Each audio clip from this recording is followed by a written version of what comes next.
Hello everyone, welcome to Antenatal Breastfeeding Education. I'm Zara, I'm a lactation consultant in Mediclinic City Hospital. This presentation is in two parts and this is part one. Please make sure that you watch both parts because the more you know what to expect, it will become easier for you to prepare for parenthood.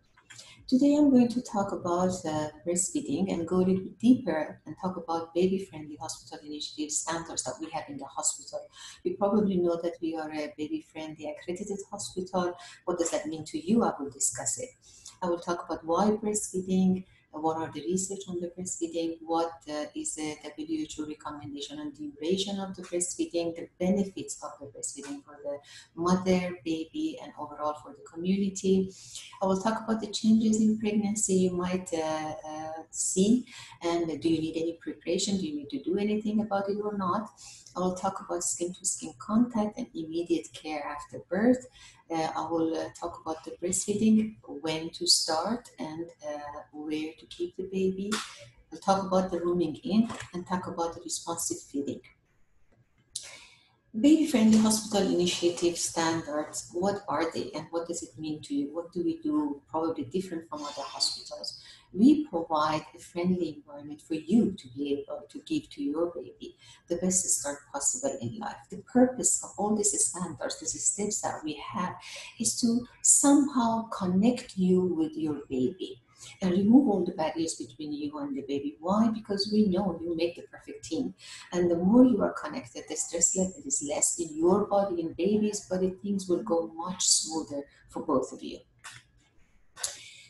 That was the foundation, that connection between you and the baby. On top of that foundation, we raise the awareness of the importance of breastfeeding. We promote and support breastfeeding because it's healthier for the mother and the baby. But remember, we never make any decision for any parents about how they feed their babies. That is why all the families are equally supported and provided with timely and appropriate care that they need, regardless of how they decided to feed their babies. But why breastfeeding? The more research has been done all over the world on breast milk, they notice how amazing it is. And they notice that it's not only simply normal and natural first food for babies, it is the only single food that can meet all the nutritional needs of the human for at least 6 months of age. Mother's milk is a live, smart entity which is uniquely designed and consistently changing to fulfill the consistently changing needs of the baby. The mother's milk when baby is born preterm is different when baby is born term. The mother's milk in one feed at the beginning to the end is different. The mother's milk within the first 10 days is keep changing and they're different. The mother's milk from morning to afternoon, the ingredients are different. Why? Because the baby's needs are changing. So the mother's milk is so smart to change consistently to fulfill the changing need of the baby. Now, what are the World Health Organization, American Academy of Pediatrics, and overall the international experts? They strongly recommend that infants receive only mother's milk for the first 6 months, not even one drop of water. All baby needs for the first 6 months in mother milk, either directly from the breast or it can be expressed and given to the baby.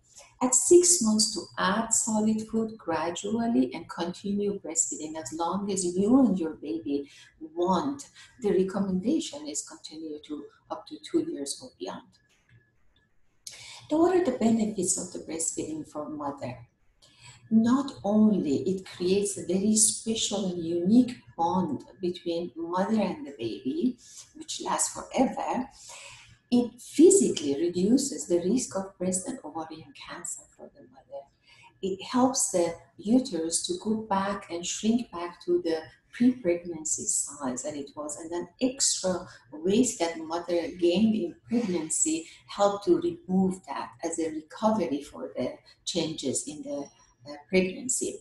A mother who's exclusively breastfeeding during the day and night 24/7 loses about 500 extra kilocalories per day.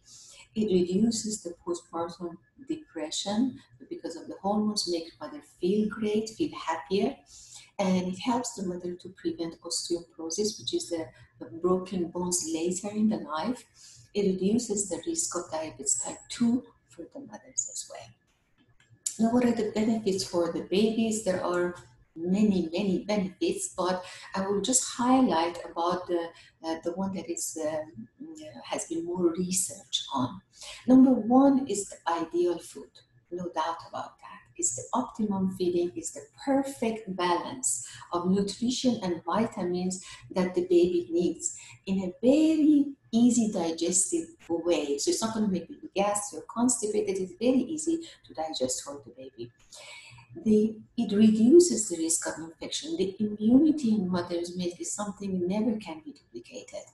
So it helps the baby to be stronger against the infection. Specific infections are the ear infection, pneumonia or breathing infection, and the gastro infection like diarrhea and constipation that is significantly reduced on the exclusive breastfeeding babies. It helps with the brain development of the baby. So the baby, many research shows the babies walk better, talk better, and the cognitive development is better for the exclusive breastfeeding babies. Now, benefit continues. It reduces the risk of eczema, allergy, diabetes for the baby. It reduces the SIDS by 50%.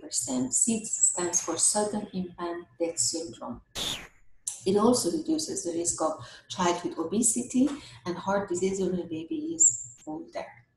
Now, what is the benefits of breastfeeding for everyone? It is save a lot of money and time for the parents and for the community overall. It is clean, it is not contaminated, it's at the right temperature, available at all times. It doesn't need any special equipment to prepare it, and it's definitely environmental friendly. It doesn't have anything to dispose. The international experts are talking about the risks on giving other drinks and foods to baby. They're saying that giving any water, tea, formula, or other foods to exclusive breastfeeding babies increases the chance of diarrhea, chest infection, being constipated and gassy, developing allergy and eczema.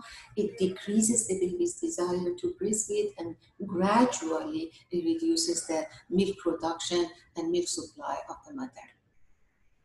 I just kept this two picture here to compare a drop of breast milk to a drop of formula, and you can see how live and active is the mother's milk compared to the formula, which is there is no activity on it. For your information, the first milk of the mother, which is called colostrum, 1 ml of that, which is a very small amount of the milk, has 10 millions of fighter cells, which helps the baby to be stronger against the infections. Now, what would be the changes on the breast when you are pregnant? Your breast may get a little bigger, a little bit more sensitive. And this is all good news because your breast is getting ready for breastfeeding. And your nipple and the areola, the brown color around that might become a little bit darker in pregnancy. And that is actually for the baby to help baby to locate the nipple when baby wants to breastfeed. So it's a good thing. Do you need any preparation in pregnancy? The answer is no. You don't need any preparation in terms of the breast and the nipple in pregnancy. Breasts are in different sizes and shapes, all can work perfectly well. Nipples are also coming in different sizes and shapes. With some of them are a little bit more challenging, but with the right technique, which we will help you, it all works well. What do you need to do now, apart from getting all this information? Prepare yourself. What do you want to do? How you want to feed your baby? What are your feeding goals for your baby? But the first thing you need to do now as you are pregnant is to connect with your baby. Remember, the more you connect with your baby, the easier it gets, and the stress level becomes less in your body and the baby's body, and at the end, it helps the baby's brain development. This is evidence-based. Bonding starts in pregnancy. Take a moment and think about that. What are the ways that you are connecting with your baby? Many mothers are telling me that I touch my belly when baby starts moving. Daddy touch the belly when baby starts moving. I talk with my baby. I read stories. I sing to my baby. We listen music together. And these are all perfectly well way of communicating with your baby. Remember, they sense your mood and very dependent on you physically and emotionally at this stage of their life. So connect with your baby. One, bond with your baby now. Take a moment again and put yourself in your baby's shoes and imagine the world of your baby. Your baby is in a very cozy, tight area under warm liquid. The temperature of that liquid, that fluid is 37 degrees, so it's quite warm. And the baby is smelling the scent of that fluid, which is a very unique scent for your body. Every woman has different scent, and baby's listening to the heartbeat, your heartbeat, and the tone of your voice and daddy's voice. So this is the world of your baby. Now imagine baby being 9 months, about 9 months, in this environment as a comfort zone. Now we want to move baby to completely to a different environment. Here comes the immediate care after birth. So that baby is coming from a completely different environment to this environment that we are. Temperature is different, everything is different. So it's not an easy transition for the baby. And that connection you already started with the baby, which make baby very, very calm, has to continue. Otherwise, it's not going to be an easy transition for the baby. How we can make that happen? The answer is this: the skin to skin contact. So when your baby is born, baby coming to your chest makes a huge difference and make that transition very easy for your baby.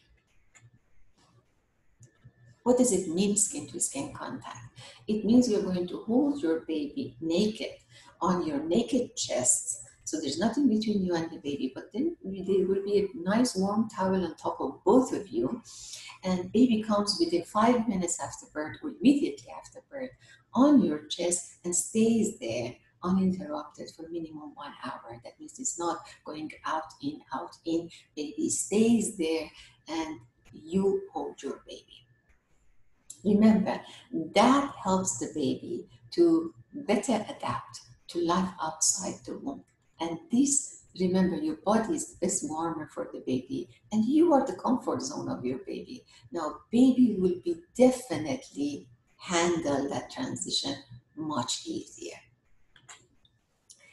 The skin to skin is the natural habitat. A natural habitat significantly reduces the stress level of the baby. Remember, once the baby comes on your chest, baby gets the heat from your body. So, and that heat over here on your body is quite similar heat on that fluid around the baby, about 37 degrees. So the heat is back. Now, the second thing is that babies start listening to your heartbeat. Oh, the noise is back. And then babies start to smell you. The scent of that fluid around the baby in pregnancy is quite similar with the scent around your breast. So that's why baby is on your chest, start smelling you. Now, baby needs time. We don't force anything. We let the baby to figure it out. Baby needs that few minutes to figure that out and put the pieces of the puzzles together. Once baby understand that, oh, I'm back to the same person because you are the comfort zone of your baby, then things will start to be much easier for the baby. Why we keep the baby skin to skin apart from that easy transition? Physically, what happens in the baby's body? When it keeps your baby warm, it regulates the temperature. Then it regulates the baby's breathing and heartbeat, so babies start breathing better. And the vital signs of your baby, like blood pressure, pulse rate, everything will be much more stable. It calms you and activate the milk production in your body. And it helps to reduce your bleeding after delivery as well because the hormones starts to be more activated. On top of that, the friendly bacteria on mother's skin start to colonize by the skin to skin on baby's skin. And that provide protection against infection. So that's the start of the immunity as skin to skin later continues together with the breastfeeding. Now, when the baby put all the pieces of the puzzles together and understand, oh, I'm back to the same person, then baby starts smelling you. Through that smell, baby become alert. Baby become alert, and then baby starts to licking you on your chest, or maybe looking for something. As you can see on this photo, baby will start to, maybe sometimes they start to crawl on your chest and locate the nipple through smell and through the dark area to find their own way. And then remember, what you care at that time, the baby's on your chest, cherish this moment. Enjoy that moment because it's very precious, and you don't care about what your doctor is doing because your focus is on your baby and baby's under your supervision. Once your baby start looking for something, baby's trying to talk to you. This is the language of your baby. Baby's trying to say, Mom, I'm hungry. Please feed me. And that is when we help you out if there is any help needed. Some babies do self-latch, some baby needs some extra help. The midwives, the nurses here in our hospital are very well qualified, and they will help you within that first 1 hour after birth, whenever baby is ready, to help you to feed the baby. And that first breastfeeding will happen within that 1 hour. This will help your body to get your baby to get the nutrition that they needed in terms of nutrition and immunity. At the same time, your body starts to learn to produce more milk. Remember that skin to skin facilitated the feed, and the result of that will be breastfeeding. What if you had C-section? It doesn't matter. The same practice, holding your baby skin to skin, and the first feeding of the baby within the first 1 hour when your baby is ready will happen in the theater, either in the operation theater or in the recovery room in the theater area. And you and the nurse or midwife will be with you, will support you, will helping you, and they will be with you to do skin to skin and feed your baby. But I just want to mention something else. All this skin to skin and the initiation of breastfeeding that I discussed with you is under the condition that the mother and baby both are stable. By any means, if the mother is not well or the baby needs extra help with breathing, then it's different story. We help the baby or the mother at that time, and we do all those things, skin to skin and initiation of breastfeeding, later. So once the first feeding is done in maternity or in the theater and skin to skin, you will be shifted to your room in postnatal. This is the actual photo of a room in our postnatal ward. And remember, the connection you already had in pregnancy, then right after the birth, has to continue. That's why one of our standards is to 24-hour rooming in. What does it mean? It means we keep the baby and you together in the same room throughout the day and night when you are in the hospital. Again, if baby doesn't need any special care to go to an ICU stable, baby is staying with the parents in the room. There's a nice sofa bed for the dad as well. All the rooms are single, and you can actually, as a family, you stay together. You get to know each other, and you start parenting under the supervision of the qualified specialized nurses to be more competent when you want to go home. What to do next? Now you're in the room. Continue skin to skin, specifically for the first 24 hours, because that's a transition time to the new environment, and baby really need to be held by you to be warmer, to breathe better. Now, your baby physically and emotionally would be much safer when you hold them. But this time, it doesn't have to be just mom. Daddy can come in and then have the quality time with the baby, practice skin to skin, specifically when mother needs to get rest. So the nurses will help you how to tie baby around your body with a nice wrap, and to have put you in a comfortable position, either of you or dad, to have a short nap with the baby on your chest in a safe manner. What I would suggest you to bring something like a muslin wrap or a nice soft long shawl to the hospital. That will help you to practice it skin to skin much easier and have a nice nap at the same time. Remember, your baby loves your touch and sleep better when you are around and you are holding them. Even when you're going home, continue skin to skin contact for the first few weeks. It's highly important to develop a very close and loving relationship with your baby based on trust, because how they know you is through that touch, through that voice, through that sound and everything. They build a nice relationship with you. Now, how long? Many experts are talking about the fourth trimester. Trimester means 3 months. Usually in pregnancy, they call it first trimester, first 3 months, second trimester, second 3 months, and third trimester, which is the last 3 months of pregnancy. But when baby is born, they're talking about the fourth trimester. That means the first 3 months after birth. Continue practicing skin to skin, which helps baby easier adapt to the new environment. Now, what are the benefits of rooming in? Why we keep you and the baby together? Number one reason is that when you are together, you start to getting to know each other easier. Then baby will be calm. This is evidence-based. When you are present in the room, you have a chance to hold your baby more, so you and baby both are calm, and baby cry less, and the environment is with less stress. At the same time, you both sleep better. This is evidence-based, that mother and baby get to sleep more when they are in the same room.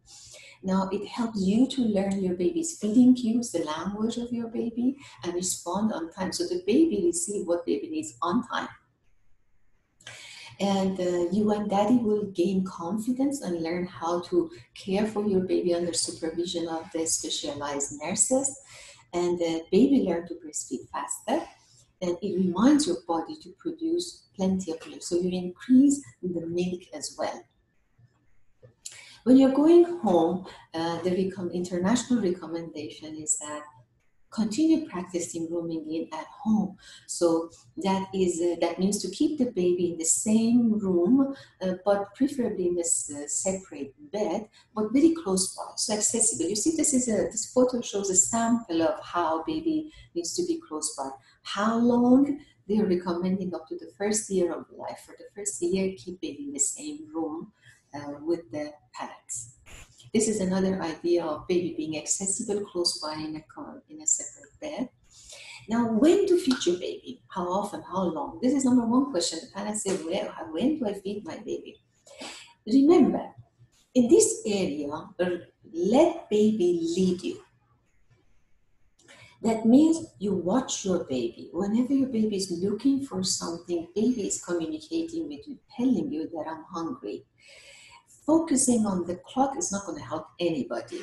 As you can see, no scheduled feeding is the research shows that scheduled feeding can interrupt the milk supply, interrupt what baby needs on time. So the clock doesn't know when baby is hungry, when baby is ready to eat, when baby is finished, when the breast is empty, when the baby is hungry again. So all those things are not on the clock written. So forget about scheduled feeding, but the focus of you, instead of on the clock, look at your baby's face. Everything is written in your baby's face. Keep your baby close by. You are a perfect team.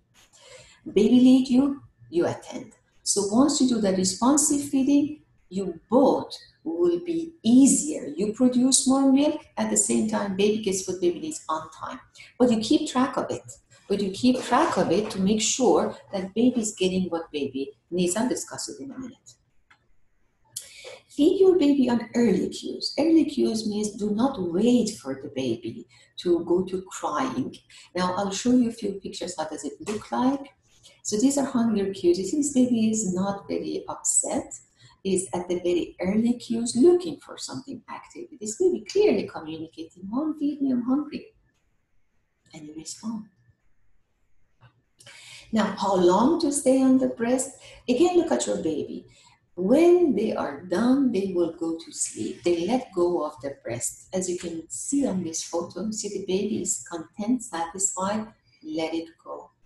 And this is what baby is saying now on the face is telling you, Mom, I'm done. Let me sleep. At this stage, do not bother baby. Don't do burping or changing the diaper. Let baby sleep, but hold your baby on your chest in an upright position for another half an hour to make sure baby goes to deep sleep, and then you can put baby on his own bed. See, baby comes off very nicely. Now, remember, feed your baby at early cues. Crying is a late sign, and baby is very upset at that time. If baby gets to crying before you start breastfeeding, make sure you calm baby down, then feed baby. Babies, while you are letting baby lead you, you have to keep track of everything. So babies are expected to feed about 8 to 12 times in 24 hours. Because of their stomach size is very small, so it's expected 8 to 12 times. As they grow older, later you will see that they will, because the stomach size is bigger, the number of feeding might go a little bit less, but at the beginning, your focus is minimum 8 times. It can go up to 12 times in 24 hours. And frequent feeding are the norm and helps you build a full milk supply, specifically within the first couple of weeks. As you can see in this photo, when baby is crying like that, that is late. And when baby without crying, looking with the green arrow, as you can see, when baby is looking for something or actively sucking on the fingers or hand, this baby is communicating to feed peacefully. Again, this is another photo for you to see. The top row is the early cues that baby is not upset, but showing you the cues that I'm hungry. That is the time to start feeding.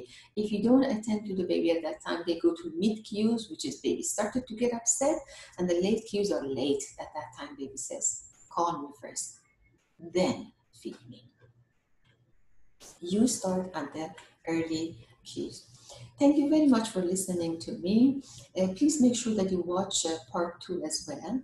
If you watch both parts and you have a special case to discuss, or we didn't answer all the questions that you have, please send us an email, which I will discuss it in the second video. What are the contact numbers and the email address that you can just communicate with us. We can arrange for a Zoom video consultation for you as well on a one-to-one basis, so you can just ask your questions in a very private manner over the video.